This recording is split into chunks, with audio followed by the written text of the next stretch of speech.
नमस्कार दोस्तों, आप सभी का लॉ सीखो के दैनिक समाचार विश्लेषण में।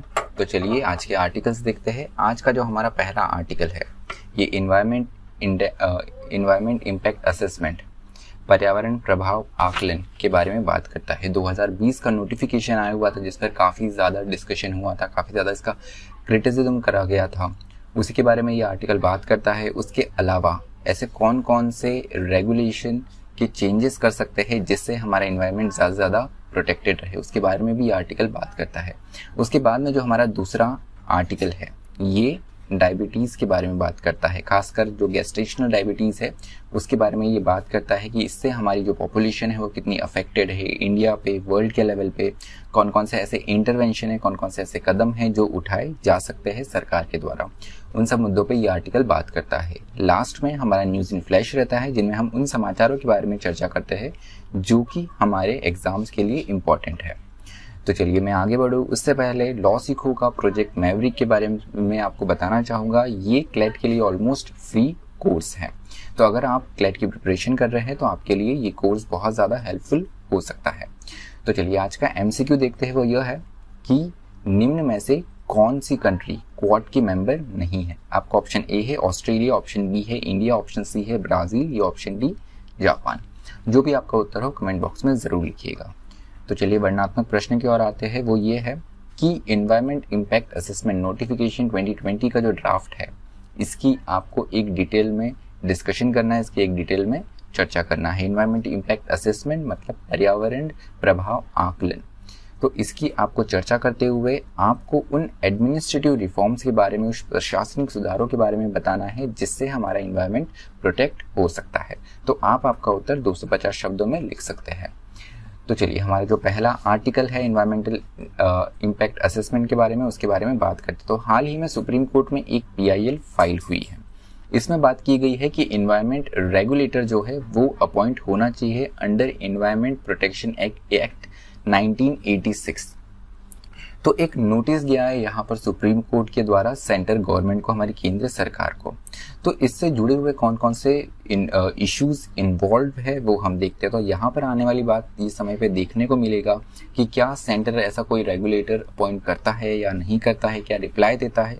ये तो हमें थोड़े समय में, थोड़े दिनों में ये जब रिप्लाई यहाँ पर आएगा सेंटर में पता चलेगा। लेकिन उससे ज़रूरी है कि यहाँ पर कौन कौन से इश्यूज इन्वॉल्व है वो देखना।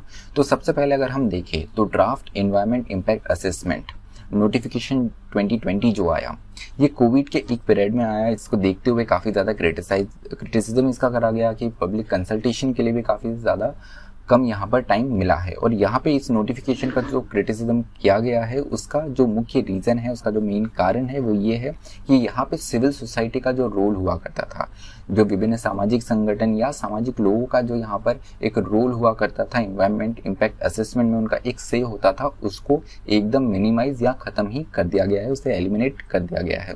तो यहाँ पर किस लिए करा गया है उसके अगर हम रीज़न देखें तो उसमें से एक ये है कि जो ईज ऑफ डूइंग बिजनेस है इनको तवज्जो देते हुए, इनको प्रेफरेंस देते हुए, इनको ये एक्स्ट्रा प्रिविलेजेस देते हुए यहाँ पर कहीं ना कहीं इसे डाइल्यूट किया गया है। उसके अलावा does not encourage public participation.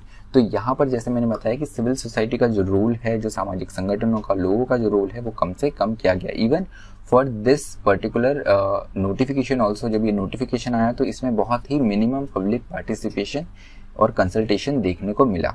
उसके अलावा जो independent scrutiny of proposal is weak. तो अगर इस नोटिफिकेशन को हम देखें तो यहाँ पर जो एक और मेन प्रॉब्लम आती है वो ये है कि यहाँ पर जो एक पूरा स्क्रूटनी का, एक पूरा जांच का जो एक प्रक्रिया चलती थी उसको वीक किया गया है।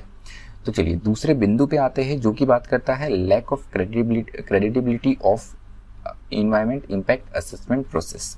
तो यहाँ पर इसकी क्यों जो है एक जो सत्यनिष्ठा है उस पर सवाल उठाया गया है। तो उसका सबसे पहले बात की गई है कि report produce with dubious expertise and manipulated data, कि यहाँ पर जो भी अभी तक रिपोर्ट हमें देखने को मिली है इसमें बहुत ज़्यादा मैनिपुलेटेड गलत डेटा जो है, हमें जानकारी जो है, आंकड़े देखने को मिलते हैं, जिसके कारण ऑब्वियसली ये बहुत ही सामान्य है कि गलत डिसीजन जो है वो आएगा ही। उसके अलावा the authorities ignore communities interest and are ill equipped to access the loss of biodiversity. तो अथॉरिटीज की अगर हम बात करें कि अभी भी जो भी हमारे पास में एडमिनिस्ट्रेटिव प्रशासनिक सिस्टम है, जो प्रशासनिक हमारे पास में तंत्र है, यहाँ पर कम्युनिटी जो है, समुदायों के जो इंटरेस्ट है, उनको वो अभी तक एड्रेस कर ही नहीं पाते और काफ़ी बार इग्नोर कर देते हैं, ये देखने को मिलता है। उसके अलावा जो जैव विविधता है, बायोडाइवर्सिटी है, ये भी खत्म होते जा रही है और इसके बचाव के लिए अभी तक ऐसा कोई पुख्ता कदम या कोई सॉलिड स्टेप उठाया नहीं गया है। तो कौन कौन से स्टेप्स की ज़रूरत है, इस आर्टिकल में सजेशन दिया हुआ है। तो पहला है government must acknowledge conflict arising from pressure on square land and ecosystem from pollution project. तो यहाँ पर गवर्नमेंट को इस चीज़ को एक्नॉलेज करने की ज़रूरत है कि आप जहाँ पर डेवलपमेंट हो रहा है वहाँ पर इससे ज़्यादा काफ़ी पॉल्यूशन भी क्रिएट हो रहा है। और अब हम उस सिचुएशन में पहुँच गए हैं कि जहाँ पर लैंड हमारे पास में बहुत कम बची हुई है, लेकिन काफ़ी रैम्पेड एक मेजर पे यहाँ पर डेवलपमेंट हो रहा है, जो कि पॉल्यूशन में बहुत ज़्यादा अकाउंट करता है। उसके अलावा कुछ प्रशासनिक सुधारों की भी बात की गई है। तो सबसे पहले तो ये है कि मल्टी डिपार्टमेंट जो एक पूरा प्रोसेस होता है, इसको और स्मूथ बनाने की ज़रूरत है। हो सकता है कि आप सिंगल विंडो सिस्टम जो है उस पर फोकस कर सकते हैं, जो आपस में डिपार्टमेंट एक डिपार्टमेंट से दूसरे डिपार्टमेंट जाने के लिए जो पूरी प्रोसेस होती है उसको आप रिड्यूस कर सकते हैं। जो चेंज देखने को मिलती है अलग अलग डिपार्टमेंट में के बीच में, उसको आप कम से कम कर सकते हैं। उसके अलावा produce a white list of lands for industry reclaiming polluted area. तो यहाँ पर आप एक लिस्ट निकाल सकते हैं कि कौन से ऐसे एरियाज हो सकते हैं जहाँ पर आप इंडस्ट्री को स्पेसिफिकली लगाना चाहते हैं और कौन सा ऐसे एरिया है पॉल्यूटेड एरिया, उनको लिस्ट कर सकते हैं कि जहाँ पे इंडस्ट्री कम करने की ज़रूरत है या वहाँ पर हमको बिल्कुल परमिशन फ्यूचर में देनी ही नहीं है। तो ये कुछ मुख्य बिंदु थे इस आर्टिकल में। इसके अलावा यहाँ पर जो इन्वायरमेंट इम्पैक्ट असेसमेंट ड्राफ्ट 2020 है, इसको डिफाइन किया गया है। जो इसका ओरिजिन देखने को मिलता है ये हमारा यूएस में है। उसके अलावा कैसे ये अलग अलग जो साइंसेस है उसको कैसे इम्पैक्ट करता है उसके बारे में भी यहाँ पर आपको इस फिगर में मिल जाएगा।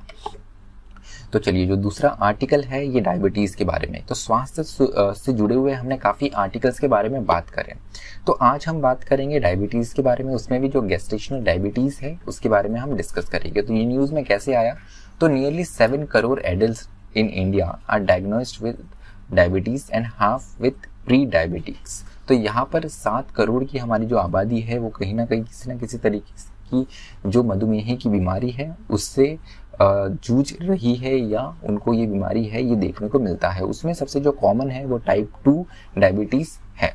तो यहाँ पर गेस्टेशनल डायबिटीज़ क्या होता है वो हम जान लेते हैं। So it is a transitory form of diabetes developed by a pregnant women due to diabetogenic stress. तो यहाँ पर ये देखने को मिलता है कि जब प्रेगनेंसी पीरियड रहता है, that before birth of a child, इस पीरियड के दौरान जो डायबिटीज़ होता है उसे हम मेनली गेस्टेशनल डायबिटीज़ मानते हैं। तो इसमें बहुत अलग अलग फैक्टर्स भी होते हैं, उनके बारे में हम बात करेंगे, कौन कौन से रिस्क होती है। तो सबसे पहले जो है ये देखने को मिलता है कि प्रेगनेंसी के पीरियड में फिट्स देखने को मिलते हैं। उसके अलावा प्रोलॉन्ग्ड एंड ऑब्स्ट्रक्टेड लेबर जो है ये दूसरा रिस्क जो है या दूसरा प्रॉब्लम जो है वो इससे एसोसिएटेड है। उसके अलावा असिस्टेड डिलीवरी जो है उसकी भी यहाँ पर ज़रूरत यहाँ पे पड़ती है। उसके अलावा हेमरेज एंड स्पेसिस जो है ये भी हमें देखने को मिलता है। उसके अलावा still birth, premature delivery, neonatal death and hypoglycaemia and birth injuries जो है वो भी देखने को मिलती है।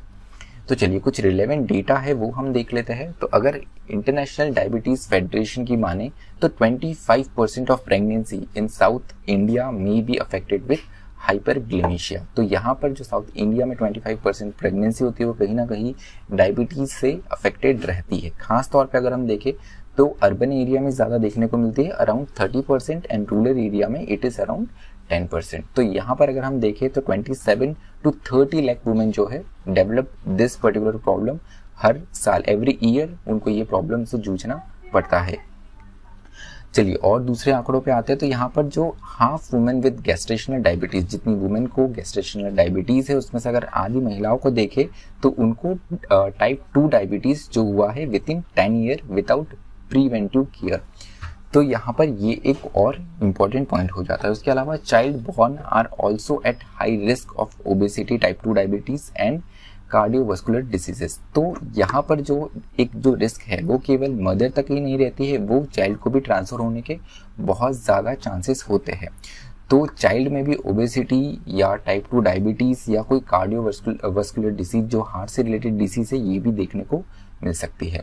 तो यहाँ पे impact of addressing gestational diabetes, तो कौन से 3 लेवल्स पे हम इसको एड्रेस कर सकते हैं। सबसे पहले हमें ये फोकस देखना चाहिए कि जो शिशु मृत्यु दर है हम उसको कैसे कम से कम कर सकते हैं। उसके अलावा reduce risk of future diabetes and cardiovascular diseases in women, तो वुमेन में कैसे हम कम से कम वुमेन पॉपुलेशन को स्पेसिफिकली हमको यहाँ टारगेट करने की ज़रूरत है कि उनमें डायबिटीज़, मधुमेह की बीमारी कम कैसे हो सकती है, कौन से प्रिकॉशनरी मेजर हो सकते हैं, लाइफस्टाइल में क्या चेंजेस है, इसके हम और ज़्यादा अवेयरनेस फैला सकते हैं। उसके अलावा possible break the chain of diabetes begetting diabetes by addressing transgenerational transmission.